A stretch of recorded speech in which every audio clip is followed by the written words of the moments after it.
If Destiny 1 had a heartbeat, it was a nice, methodical rhythm that just kind of underpinned the entire experience. Steady. It was steady. Reliable. It supported the world. Destiny 2, this is like the heartbeat of someone who's over at Orange Theory Fitness. Boom, boom, boom.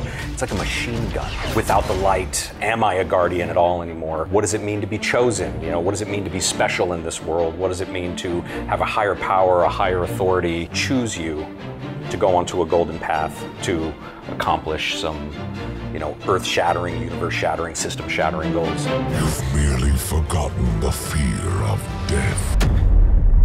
Allow me to reacquaint you. It's a great chance for us to level the playing field in a way, to where loss is felt by everybody, but again, everyone's point of view might be different. Civilians might be looking at this in a different way than a Guardian might be looking at it. It's a little bit different for a Superman to lose his powers and then all of a sudden become Clark Kent permanently and have to live within that society. And then how does that society work with each other to overcome? Your light, your guns, your armor.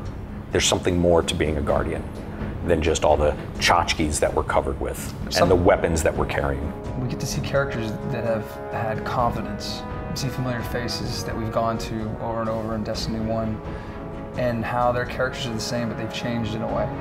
And that's, in a way, has made our universe a lot more robust and thick, and to me, real. Because, I mean, I think that's when you actually see humanity, is when you have to face loss. Many of us haven't faced loss, like in our own personal lives, in a big way. So we wanted to make sure that we tried to do that. But I think when you do meet someone that's gone through something personal like that, you get to see a different side of them that you haven't seen before.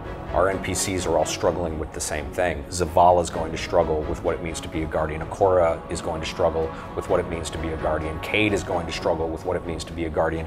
Each one of them have something about them and their connection to the light that we have taken away that they ultimately have to learn how to fill and overcome.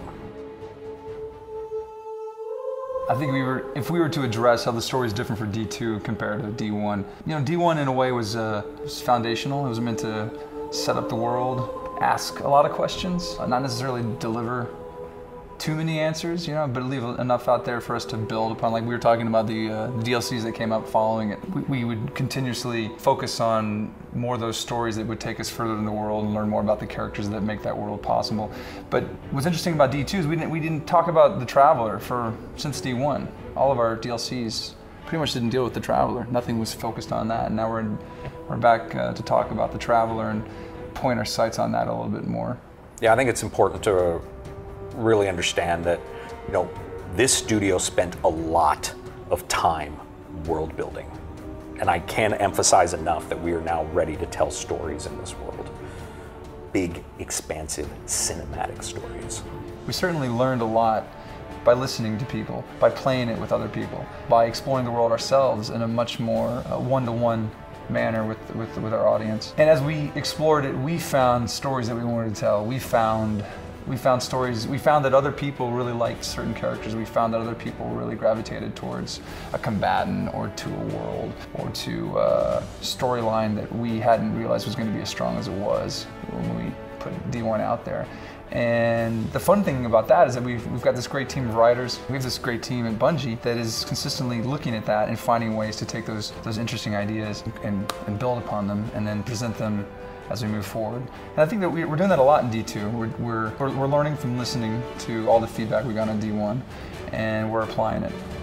If the light can find its way back to you, then perhaps there is hope for us all. Motivating the player comes down to relatable character motivations.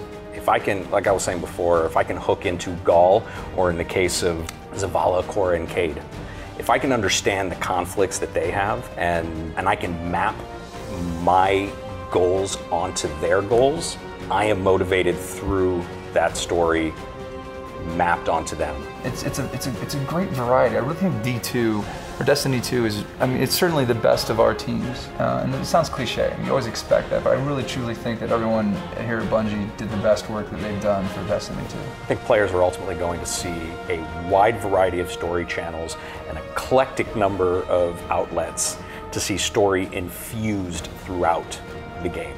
Top to bottom, soup to nuts, there is story everywhere. I hope people complain about how much story we have at the end of this. Actually, that would be kind of awesome. Yeah. That'd be the Reddit thread I'd like to read. It's just too much damn story.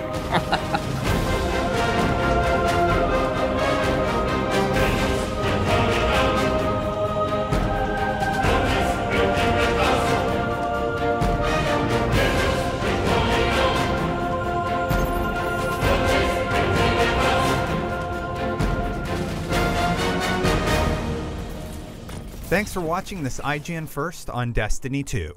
If you like Destiny, be sure to check out Fireteam Chat, our weekly Destiny show that airs Fridays at 5. And don't forget to come back and check out more IGN First coverage on Destiny 2.